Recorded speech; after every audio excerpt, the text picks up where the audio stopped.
بھائیو ان آنکھوں سے لوگوں کی برائیاں دیکھنا چھوڑ دو۔ تیسرا دروازہ کان ہے، اپنے کانوں کو بند کر لو، کسی کی برائی مت سنو، اللہ کے واسطے مت سنو۔ گھر اجڑ گئے، گھر اجڑ گئے،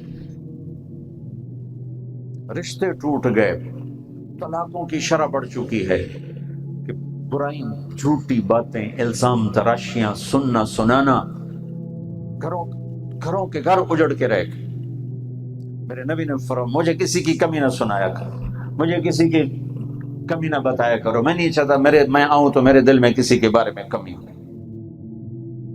تو کان بند، مولانا سعید خان صاحب رحمۃ اللہ علیہ کہ میرے اوپر بڑے احسان ہے، میں نے ان سے زندگی سیکھی، دین تو کتابوں سے اور مدرسے میں پڑھا، لیکن دین کی زندگی اس بندے سے سیکھی۔ یہ ہمیشہ صحبت سے آتی ہے، کتابوں سے گھٹوتی پتہ لگتا ہے۔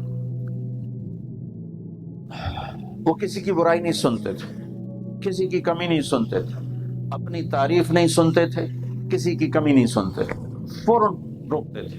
ہاں کوئی زوردار ایسا آ گیا جس کو روکنا ٹوکنا مناسب نہیں سمجھتے تھے، اونچا سنتے تھے، تو وہ ایک ٹوٹی یہاں لگی ہوتی تھی اور وہ آلہ ہاتھ میں ہوتا تھا، یہ جو آج کل کے آلے یہ نہیں لگاتے تھے، تو وہ ایک چھوٹا سا ایسا مائک سا ہوتا تھا اور اس کا آگے ادھر یہاں وہ لگا ہوتا تھا پلگ۔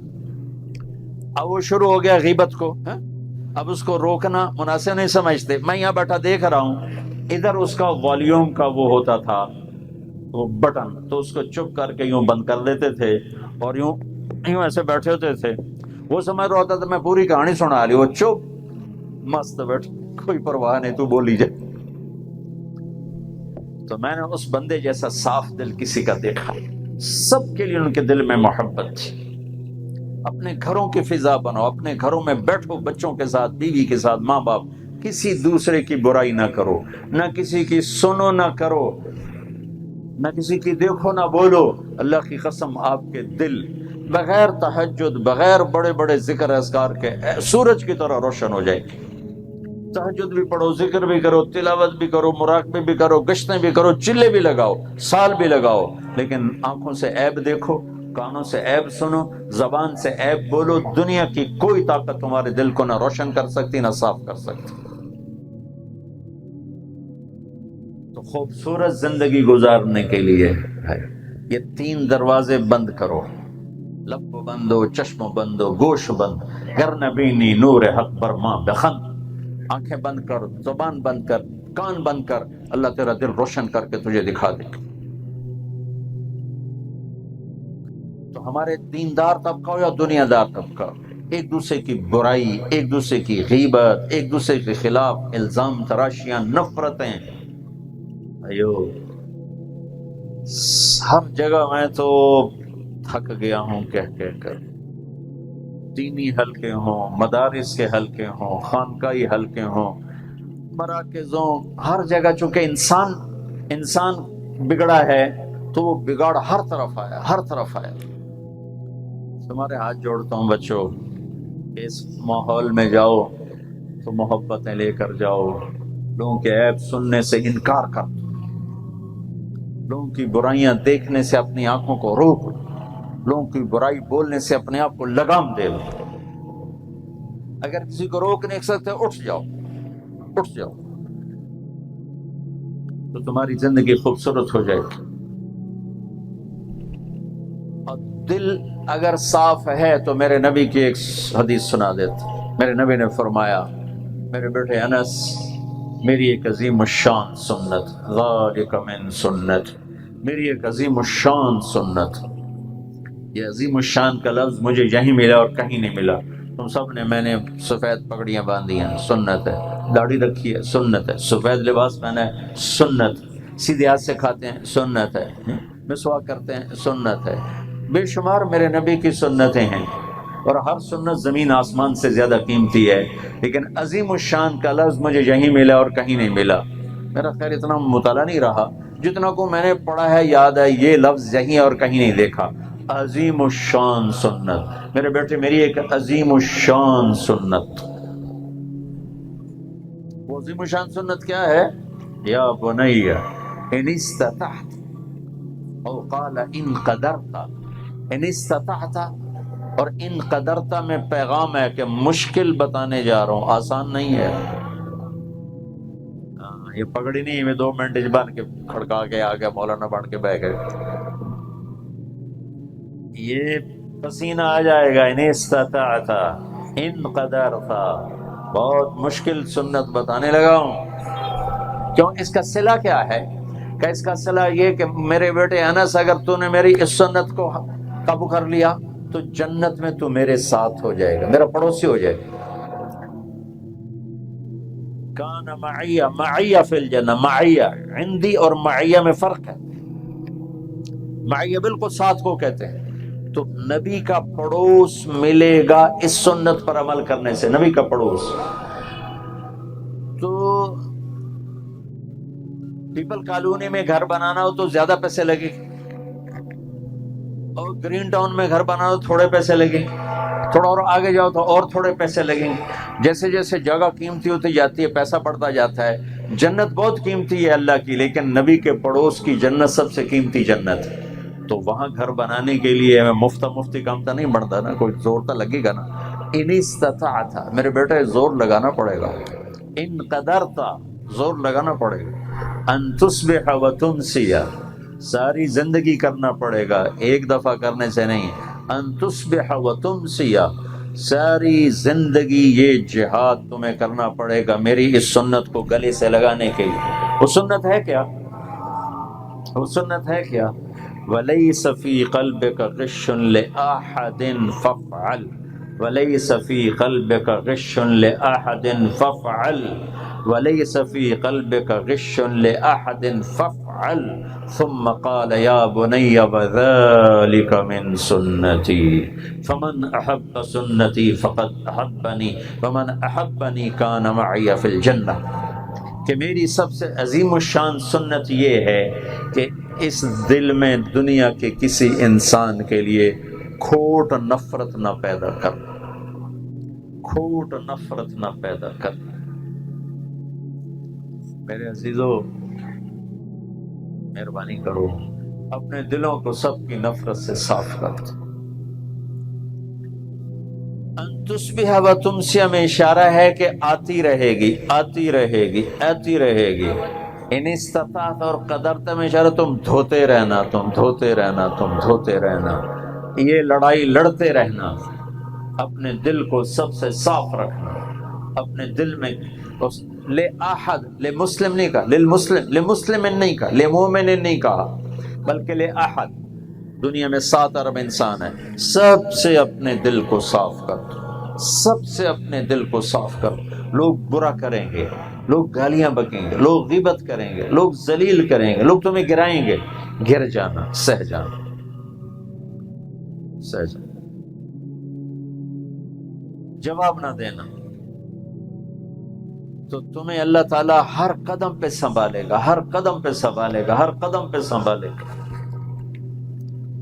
خود جواب دینے لگو گے اللہ تمہیں تمہارے حوالے کر دے گا. سیدنا ابوبکر رضی اللہ عنہ اللہ کے محبوب تشریف فرما ہے. ایک قریشی یا کافر آ کر ابوبکر کو گالیاں دینے لگا، وہ چوپ خاموش، اور اللہ کے نبی ہنس رہے ہیں، مسکرا رہے ہیں، ہنس رہے ہیں، مسکرا رہے ہیں. ابوبکر نے تنگ آ کر ایک جملہ بول دیا تو آپ فوراً اٹھ گئے، آپ کے چہرے پہ ناگواری ہے اور اٹھ گئے. ابوبکر رضی اللہ عنہ کو فکر لگ گئی، وہ بھاگے بھاگے پیچھے، یا رسول اللہ جب وہ گالیاں دے رہا تھا آپ مسکرا رہے تھے، جب میں نے جواب دیا تو آپ اٹھ کے چلے گئے. کہا ابوبکر جب وہ تمہیں گالیاں دے رہا تھا تو ایک فرشتہ تمہاری طرف سے جواب دے رہا تھا، جب تم نے جواب دیا تو فرشتہ چلا گیا، شیطان آ گیا. جہاں شیطان ہو وہاں میرا کیا کام؟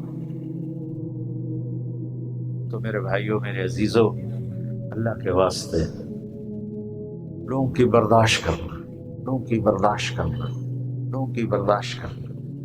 اور اللہ تمہیں درس قرآن کی موقع دے، درس حدیث کا موقع دے، پڑھانے کا موقع دے، ممبر پہ خطابت کا موقع دے.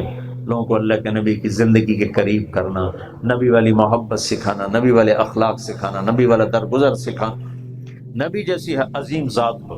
اور ایک حبشی باندی آئی، آپ جہاز سے واپس آئے، آپ آ کر کہنے لگے یا رسول اللہ میں نے منت مانی تھی کہ اللہ تعالیٰ آپ کو صحیح سلامت واپس لے آئے گا نا، تو میں آپ کے سامنے ڈھول بھی بجاؤں گی، گانا بھی گاؤں.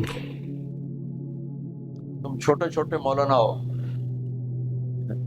تم شادیوں میں ڈھول پھاڑتے پھرتے ہو، ڈھول بند کرو، ڈھول بند کرو. چلو خیر جو کچھ ہو رہا ہے وہ بھی بہت غلط ہو رہا ہے، لیکن اپنے نبی کے اخلاق بھی سامنے رکھنا کہ میرے نبی نے کیا کیا۔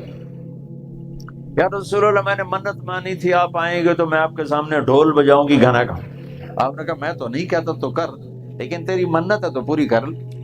تو ڈھول کٹیا تو دے جڑی دڑ دڑا دڑ دڑا دڑ، اور نال گاوی جاوے نال ڈھول بجائی جاوے۔ ابوبکر صدیق آئے وہ لگی رہی، حضرت عثمان آئے وہ لگی رہی، حضرت علی آئے وہ لگی رہی۔ جسے آخیا عمر آ رہے آئی، انہوں نے جلدی سے ڈھول نیچے رکھا، اوپر بیٹھ گئے آرام سے۔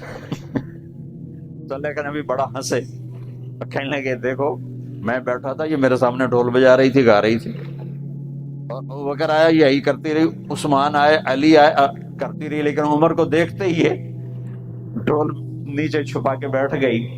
آپ نے اس کی دلداری فرمائی، شدت مت اختیار کرو، فتوے کی زبان مت استعمال کرو، محبت کی زبان استعمال کرو۔ میرا نبی کھانا کھا رہا ہے، ایک طوائف گزری، طوائف کہنے گے یہ کیسا نبی ہے جو اکیلے بیٹھے روٹی کھا رہا ہے، کسی کو پوچھتا ہی نہیں۔ آپ نے کہا آ جاؤ، ساتھ بٹھا لیا، سامنے بٹھا لیا، آؤ۔ وہ تو آپ کا مذاق اڑانا چاہتی تھی تاکہ یہ غصے میں آ کر مجھے کچھ کہیں اور میں کہوں دیکھو یہ کیا کرتے ہیں۔ آ کر بیٹھ کر کہنے لگی ایسے نہیں کھاؤں گی جو تیرے منہ میں نوالا تم چبا رہے ہو، یہ نکال کے میرے منہ میں ڈالو۔ کبے نو مثال ہے نا پنجابی، کبے نو لت لگی سدھا ہو گیا۔ اس کا مذاق اس کو سیدھا پڑ گیا، اس نے کہا جو آپ کے منہ میں ہے نا میرے منہ میں ڈالیں۔ نبی کے منہ سے نکل ہوا نوالا جب اس کو منہ میں جائے گا تو ایمان کتنے رہ جائے گا۔ جو آپ نے اپنا نوالا نکال کے اس کے منہ میں ڈالا وہیں اس نے کلمہ پڑھ لیا اور مدینے کی پاک دامن عورت بن گئی۔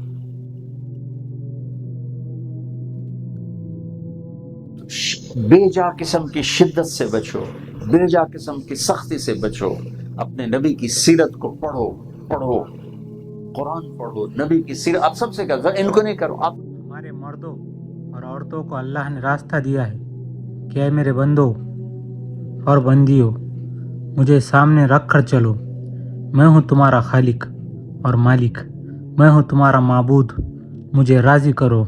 اللہ پر فدا ہونا ہماری زندگی ہے، ایک اللہ کو راضی کرنا ہماری زندگی کا مقصد ہے۔ منڈی بہاؤالدین میں ایک جماعت گئی تو وہاں ایک مولوی صاحب کہنے لگے نکل جاؤ تم سب مدرسوں کے مخالف ہو۔ میں نے کہا وہ کیسے؟ کہنے لگے یہ ہمارا تاجر ہمیں 1000 روپے چندہ دیتا تھا، جب سے چلہ لگا کر آیا ہے 100 روپے دیتا ہے۔ تو میں نے کہا اچھا جی اس کو بلاتے ہیں، اور میں نے کہا یہ تو نے کیا کیا؟ تو اس نے کہا جی پہلے جھوٹ پر کاروبار تھا، سود پر کاروبار تھا، جب سے سن کر آیا ہوں جھوٹ بھی حرام ہے، سود بھی حرام ہے، اب سچ کا کاروبار کرتا ہوں تو روٹی بھی مشکل سے پوری ہوتی ہے، اس میں سے 100 روپے انہیں دیتا ہوں، اگر یہ کہتے ہیں تو پھر وہی شروع کر دیتا ہوں، ان کو دوں گا اور خود بھی کھاؤں گا۔ آج کا مسلمان کافر کے لیے رکاوٹ ہے۔ میں بنگلہ دیش سے آ رہا تھا، میرے ساتھ ایک گورا بیٹھا ہوا تھا، 1 گھنٹے تک تو میں بولا نہیں۔ میں نے سمجھا کہ انگریزی تو مجھے بھول گئی ہوگی، انگریزی بولے ہوئے مجھے 25 برس ہو گئے، اب مجھے کہاں سے یاد ہوں گی۔ پھر مجھے خیال آیا کہ میں اسے دعوت دوں، پھر خیال آیا کہ بولا نہیں جائے گا۔ 1 گھنٹہ اسی کشمکش میں گزر گیا، آخر مجھ سے نہ رہا گیا۔ میں نے کہا یا اللہ بہت بولی ہے، یاد کروا دے۔ میں نے اس سے بات شروع کی، کوئی 15-20 منٹ بعد میں نے دیکھا کہ 40% الفاظ آنا شروع ہو گئے ہیں۔ میں جو کہنا چاہتا تھا میں نے اس کو سنا دیا۔ میں نے اس سے ایک سوال کیا، میں نے کہا یہ بتاؤ تمہاری ساری زندگی ہے، ناچنا، شراب پینا، ڈسکو، کلب، جوا، ان ساری چیزوں کے ارد گرد تمہاری ساری زندگی گھومتی رہتی ہے۔ اپنے ضمیر سے پوچھو کیا اتنی بڑی کائنات کا اور کیا اتنے بڑے وجود کا یہی مقصد ہے؟ ناچا جائے، گایا جائے، اپنے دوست تبدیل کیے جائے، رات کو شراب پی جائے اور پھر بے سدھ ہو کر پڑا جائے، ہفتے اتوار کو یہ سب کچھ لٹا دیا جائے، اگلے دن پھر بیل کی طرح کام شروع کر دیا جائے۔ میں نے کہا اپنے دل سے سوال کر کے مجھے جواب دو، کیا زندگی کا مقصد یہی ہے؟ وہ خاموش ہو گیا، کہنے لگا یہ بات تو مجھ سے کسی نے پوچھی ہی نہیں۔ میں نے کہا اگر زندگی کا مقصد یہی ہے تو ہمیشہ مقصد پانے کے بعد انسان اطمینان محسوس کرتا ہے، سکون محسوس کرتا ہے، چین محسوس کرتا ہے۔ تم اپنے دل سے سوال کرو کبھی زندگی میں چین محسوس کیا ہے؟ کہنے لگا نہیں۔ پھر زندگی میں کہیں خلا ہے؟ وہ اسلام لائے ہیں جس میں یہ زندگی مکمل ہے، لیکن ہم کیا کریں، ہم نے تو اپنے پاؤں پر خود کلہاڑی ماری ہوئی ہے۔ اب میں نے اس سے اسلام کی بات شروع کی کہ اسلام پاکیزہ مذہب ہے، اس کی یہ خوبیاں ہے۔ میرے منہ سے نکل گیا شراب حرام ہے، وہ آدمی کو پاگل کر دیتی ہے۔ کہنے لگا ہائے تمہارے یہاں شراب حرام ہے؟ تو میں نے کہا ہاں۔ اس نے کہا ساری دنیا میں پھرتا ہوں، میں ساری دنیا میں پھرتا ہوں، سب سے بہترین شراب کراچی میں جا کر پیتا ہوں۔ بس اس کے بعد میں چپ ہو گیا۔ میں نے کہا اب میں اس کو کیا کہوں، میرا دل پارا پارا ہو گیا۔ آج کا مسلمان کافر کے لیے رکاوٹ بنا ہوا ہے۔ خیر پھر میں نے اس سے کہا ہمیں نہ دیکھو، ہماری کتاب پڑھو، ہم تو کمزور ہے، کتاب ہماری سچی ہے، وہی پڑھ لو، اللہ تعالیٰ کی عظمت دل میں اتار دو۔ عبدالخالق صاحب ایس پی ہے، فیصل آباد میں تھے۔ ہم نے ان کو 3 دن کے لیے نکالا، پھر ان کا ٹرانسفر ہو گیا۔ انہوں نے 4 مہینے لگائے، داڑھی آ گئی، وہ چلے کے لیے فیصل آباد آ گئے۔ اس وقت جو ایس پی تھا ظفر عباس صاحب، وہ میرا کلاس فیلو تھا، لاہور میں ہم اکٹھا پڑھتے تھے۔ میں اور عبدالخالق اس سے ملنے کے لیے گئے۔ وہ جو پولیس کا بڑا تھانہ ہے، اس کا ایک دروازہ بند رہتا ہے اور ایک دروازہ کھلا رہتا ہے عوام کے لیے۔ ہمیں وہ قریب تھا، ہم وہاں سے اندر جانے لگے، سامنے سپاہی کھڑا تھا تو عبدالخالق صاحب نے کہا بھائی دروازہ کھولنا۔ اس نے دونوں کو دیکھا، صوفی صاحب نظر آئے۔ اس نے کہا اتو آؤ، یعنی ادھر سے آؤ۔ میں نے کہا بھائی تیری بڑی مہربانی ہوگی، کھول دے دروازہ۔ اس نے کہا سنیا نہیں بندے اے تو اتتے آؤ، پہلے تو تبلیغی اصول اپنایا، بھائی بڑی مہربانی ہوگی کھول دے۔ جب وہ نہ مانا تو کہا میں عبدالخالق ایس پی ہوں۔ پھر اس نے زوردار سلیوٹ مارا، چابی بھی نکال آئی اور تالا بھی کھل گیا، دروازہ بھی کھل گیا۔ کبھی وہ سپاہی آگے چلے، کبھی پیچھے چلے اور سر کرنے لگا۔ میں نے عبدالخالق صاحب سے کہا آج مجھے ایک بڑی بات سمجھ میں آئی ہے تیری برکت سے۔ کہنے لگا کیا؟ میں نے کہا جب تک حاکم کی عظمت نہیں ہوگی، حکم کی عظمت دل میں نہیں آ سکتی۔ اس نے پہلے آپ کو کہہ دیا اتو آؤ، پھر سیلیوٹ مار دیا، پھر تالا کھول دیا، پھر دروازہ کھول دیا، پھر آگے پیچھے بھاگ رہا ہے کیوں؟ تمہیں پہلے صوفی سمجھ رہا تھا، پھر تمہیں ایس پی سمجھا کہ یہ ایس پی تو میرا بہت کچھ کر سکتا ہے، لہٰذا اس کا سارا وجود خوشامد میں ڈھل گیا۔ تو ہم بھی اللہ تعالیٰ کی عظمت دل میں اتار لے۔